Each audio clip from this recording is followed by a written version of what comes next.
Hare Krishna, Namaste. Chapter 15 is entitled as Purushottama Vidya, Purushottama Yogam. Sloka 15, Part 7. Sarvasya cāhaṁ hṛdi sanniviṣṭo mattaḥ smṛtir jñānam apohanaṁ ca vedesya sarvair aham eva vedyo vedānta-kṛd veda-vid cāham. We are currently learning about anumana pramanam. By understanding a thing, we logically infer something else, although not directly experienced by the sense. When we see smoke on top of a mountain, we infer that there is fire. The fire is vyāpaka and the smoke is vyāpyam. When vyāpyam coexists with vyāpaka, that is called vyāpti. That is, smoke exists with fire. Now we are going to learn additional terms. They are hetu, sadhyam and paksham. Let's take the same example what we saw previously. There is fire atop this mountain since smoke is present. In this statement of inference, the mountain is called paksha, on which the smoke is being seen. Fire is called sadhyam, that which is to be established, and smoke is called hetu. Hetu means that which establishes another one. In this case, smoke establishes fire. The vyāpti between hetu and sadhyam, hetu is vyāpyam and sadhyam is vyāpakam. As per our example, the smoke is hetu and the fire is sadhyam. So the vyāpti between hetu and sadhyam can be of two types. One is called anvaya vyāpti, another one is called vyatireka vyāpti. Anvaya vyāpti is where vyāpti between the existence of hetu and sadhyam of the form wherever smoke is present, fire is present too. This is called anvaya vyāpti. Whereas the second type is vyatireka vyāpti, that is vyāpti between the non-existence of hetu and sadhyam. The statement that can clarify that is, wherever fire is not present, smoke is not present too. This is called vyatireka vyāpti. So what is the purpose of knowing these two? There could be a situation where it could be combination of both anvaya vyāpti and vyatireka vyāpti, or it could be only anvaya vyāpti. If we see an example, that will help. Wherever smoke is present, fire is present too. And wherever fire is not present, smoke is not present too. Such a thing is called anvaya vyatireki, a combination of anvaya vyāpti and vyatireka vyāpti. So those two are satisfied in this particular inference. So smoke as the hetu has both anvaya vyāpti and vyatireka vyāpti when compared with fire, the sadhyam. Let's take another example where hetu possesses only anvaya vyāpti with the sadhyam, not the vyatireka vyāpti. Example: this pot is nameable since it is a substance. Now let's apply anvaya vyāpti. Anvaya vyāpti is the existence of hetu and sadhyam. In this inference that this pot is nameable since it is a substance, is indeed true, because whatever is a substance will have a name. And so Anvaya Vyapti exists. But it is not possible to justify the Vyatireka Vyapti of the statement, because whatever is not nameable is not a substance, cannot be applied, since there is no object in the world that is not nameable. Everything in the world is nameable. Therefore, Vyatireka Vyapti is not possible in this case. Only Anvaya Vyapti is applicable.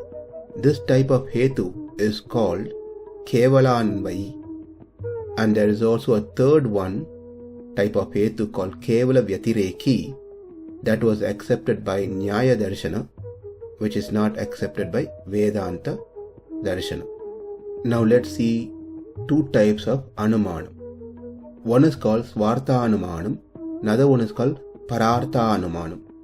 Swartha-Anumanam means, say, I have seen smoke and fire together in many places, and I am fully aware of that fact. When I was traveling in a train to some place, I see smoke atop of the mountain. Therefore, I infer that since there is smoke on top of this mountain, there must be fire too. This Anumanam is done for my own sake, Swartham, for my own benefit. Therefore, it is called Swartha Anumanam. Whereas Parartha Anumanam is, after reaching to my destination, I conveyed what I saw during my travel to someone else, to my friend, that I saw smoke on top of the mountain. Since there is smoke, there must be fire. When inference happens for the benefit of other person, that is called Parartha Anumanam. With this Parartha Anumanam, that is, if we have inferred something and wish someone else to also infer, what we have to know, or the conveyor need to know 5 sentences called Avayava. That is Pratignya, Hetu, Udaharana, Upanayam, Nigamanam. Pratignya is proposal of a cause. There is fire atop that mountain.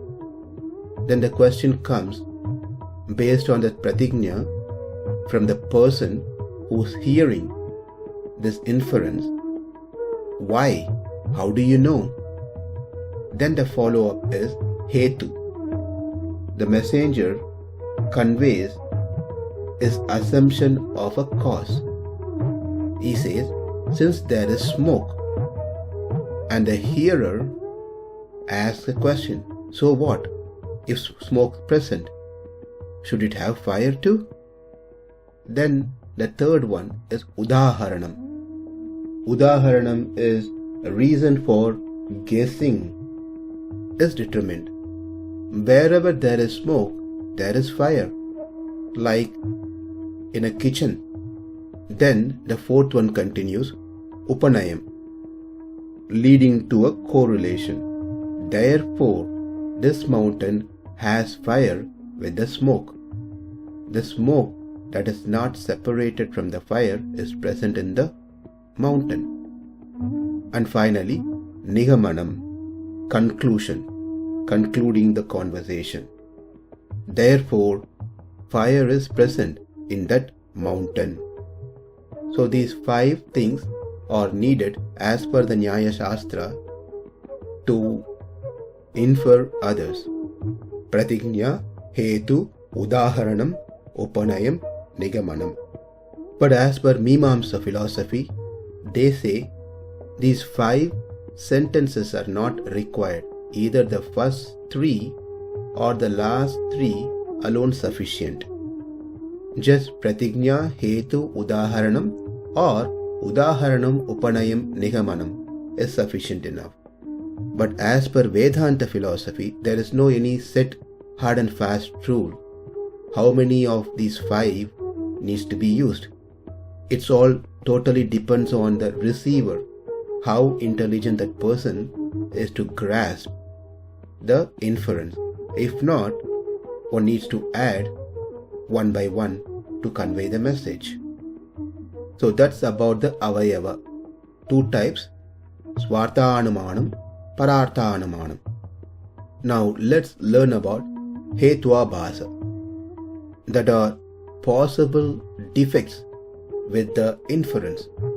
There are 5 which has been stated in Nyaya Shastra: sabhyabhichara, viruddha, satpratipaksha, asiddha and badita. Let's remember those 3 terms that we learned at starting of this session: sadhya, paksha, hetu. Sadhya is the major term, paksha is the minor term, and hetu is middle term. From our example, sadhya is the fire, paksha is the mountain, hetu is the smoke.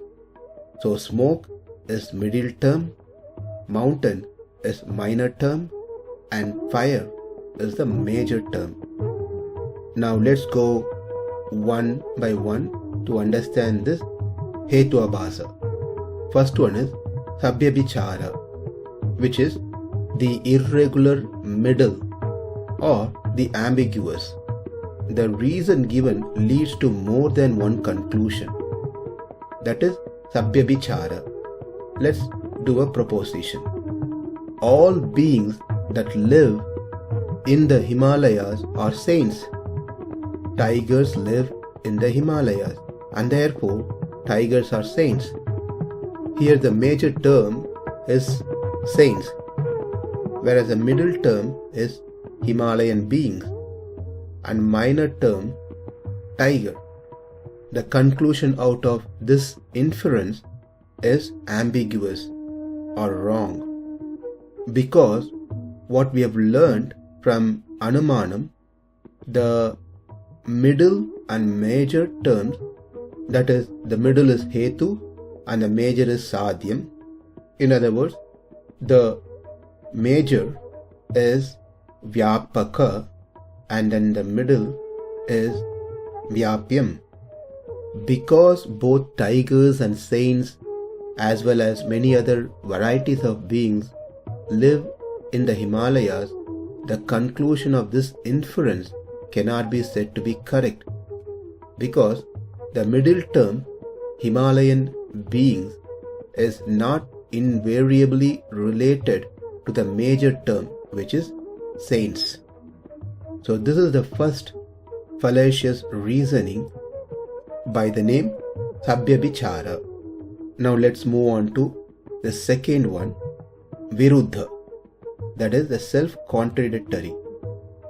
The reason dismisses what is sought to be established. Now let's see a proposition. Sound is eternal because it is produced. Everything produced is impermanent. So here a conclusion is come based on a first statement. Sound is eternal because it is produced. That is a statement. Now with that statement, the inference is everything produced is impermanent. The major term that's used here is eternality. The middle term, produced things are impermanent. Minor term, sound. And the conclusion out of this whole thing is contradiction. Here the reason contradicts that which is to be proved, because that which is eternal is never produced. Eternal and produced are contradictory attributes and mutually exclusive. They do not go hand in hand. When you say eternal, then production can never take place. If it is produced, then it cannot be eternal. So this is another second fallacious statement, reasoning, known as viruddha. Now let's see the third one, sat pratipaksha. the inconclusive, the reason which provokes the very question for the solution of which is to be employed. Proposition: the body is non-eternal because it does not possess the attributes of eternality.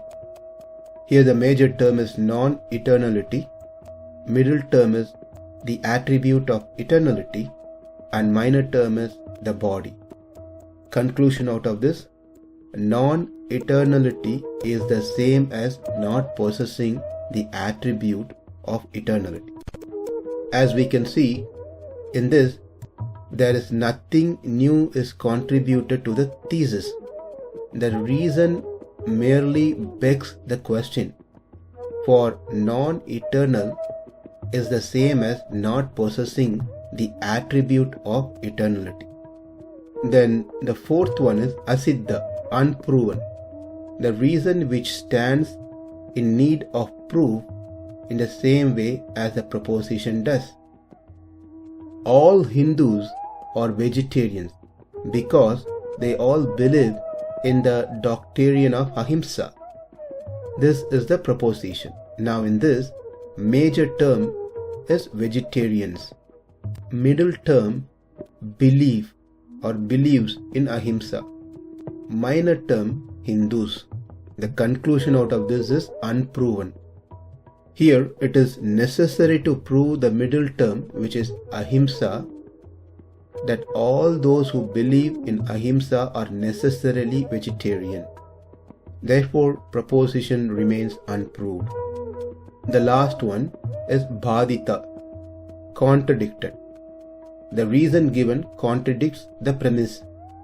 Proposition: fire is cool because it is a product like water. Here, the thing to be proven is the coolness of fire. But in this, the fact of being a product has been advanced as the proof for the absence of heat. This statement is trying to prove because fire is like water, which is another product, therefore fire is cool, like the example is given as water. But the absence of heat cannot be proven by comparing it with water.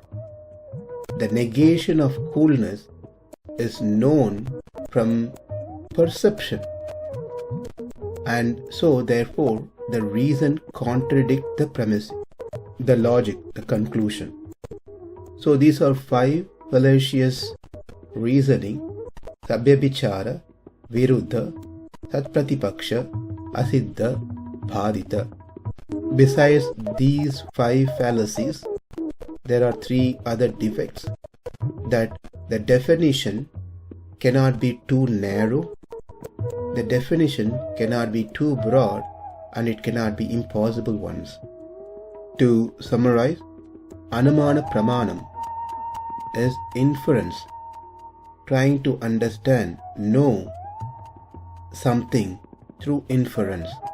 That is, when we cognize an object, the knowledge of the presence of the other object where this object exists with should be known. So just mountain has smoke is not enough. The smoke exists because the fire is present. This knowledge is very much needed for the inference. What we have covered so far are some basics of pratyaksha pramanam and anumana pramanam. Those things which are relevant and must be known to all of us who are interested in cultivating knowledge. These are the means by which one can derive a knowledge of something. With this understanding, whatever we learned so far in past few sessions, the pratyaksha pramanam and anumana pramanam, we will be able to understand the second line of the sloka, mattaḥ smṛtir jñānam apohanaṁ ca, which will be the discussion for us in the next session. We still have to cover Shabda Pramanam, that we will pick up after we finish the second line of the Sloka, before going into the second half of the Sloka. Namaste, Hare Krishna.